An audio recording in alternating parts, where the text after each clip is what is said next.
Hi, welcome to the Pole Shift News. Guys, a little later on in the video we're going to have a summary of all the anomalies that we follow on this channel. Before we do that, I would just like to thank those people that have pledged a bit of support for the annual fundraiser, which comes to an end tomorrow.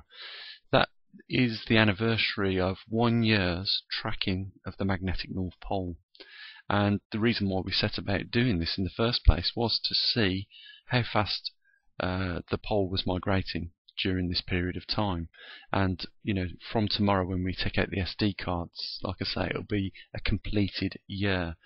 It's a bespoke piece of equipment that we've got, and there isn't another that does the same job as this, what we've got on this. So it's a unique piece of equipment. And as you know as well, if you've been following over the last month or so, we also now monitor the magnetosphere strength. Again, I don't know anyone that is doing these two things with relationship to this anomaly that is taking place. So if I can encourage a few more of you guys, we're at £250 at the moment. I think we could do better than that. So if I can just encourage a few more of you guys out there to help and support and keep going what we do here, that would be great. If you've been following the reports that I've been doing on this channel for even a year, but some of you I know have been on this channel now with me for probably 4 or 5 years, some of you even from the beginning on the other channel. The thing is, you would have been well informed of all the events that are coming up and at some point we're going to face.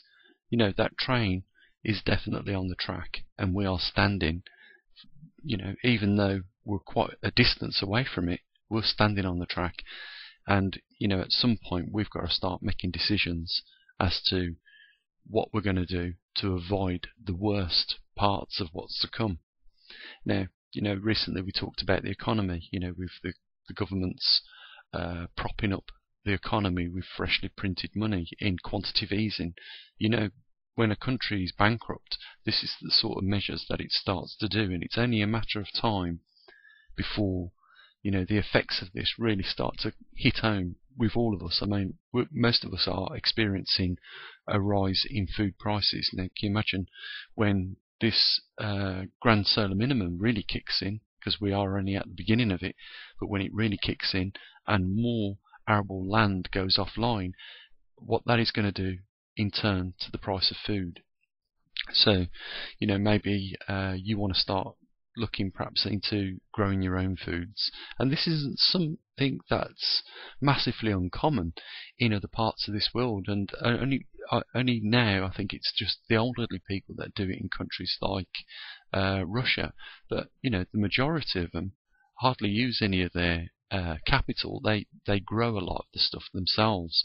A lot of these places, like in Lithuania, these big apartment blocks all have massive basements. I didn't know this until recently, but these basements probably could be doubled up as bomb shelters. But what a lot of people use these for is the jarred, stored foods, and they, like I say, are regularly going to their little allotments, growing what they can and putting it up for the winters. It's probably not so commonly done by the younger people, but more so the older people. But they've got some rich skills. I always say this, that the younger people probably don't know how to preserve their own foods, but these older people have been doing it for years, and it couldn't be a better thing to do, because first of all, you're growing it yourself.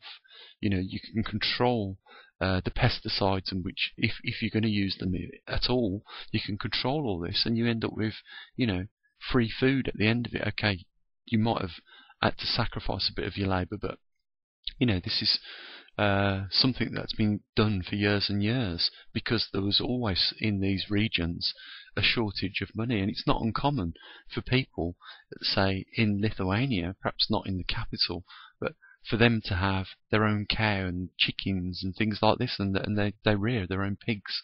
But I know for a lot of people in cities, it's going to be hard for you to do that unless you go out and you get yourself a little allotment. So just these little things, whilst we can see the track is still quite away from us, unless things dramatically change. And what I mean by that is, it could easily the situation turn into a flashpoint where wars are started. as a result of all these changes. Because, you know, at the moment now there is even shortages of rice in the places where the rice grows readily, but you know, that for a lot of people is their only source of food, not like us in the West where we have lots of different staples. You know, and there's another thing, you know, these things could change over the short distance of time for us. You know, and this is not even adding to the fact that major climate changes and climate chaos can bring even you know, more hardships for us. You know, we have to, I think, at this point in time, start concentrating on what it is we are going to do. You know, we've got to start planning to get ourselves out the way of this coming train. And you know, this is something I think you need to start bringing up at your family tables. And you know, I know a lot of you are already in small communities where you're helping each other. I just think that that's got to be probably encouraged a little bit more at this point in time. You know, the time is now to start making some planning and putting some preparations, because we don't really know what could come up over the next week or the next month, or you know, even over the next few years. I think it's time now, though, guys, to start planning, because you know, you fail to plan, you also fail to succeed, and you've heard that many times. And I think it's now time. So you know, if you take anything from this message in this video, you know, if it's just that, start putting up some preparations and making some plans for you and your families, because you know, the time is now to do that. So guys, I'm going to end the video here. If I can encourage a few more of you to chip in and support the channel on its anniversary tomorrow. We'll be back tomorrow. We'll be taking out the SD cards out the Tri-Mag station and at the magnetosphere, and we'll be having a look at what the last month's been doing with regards to those two.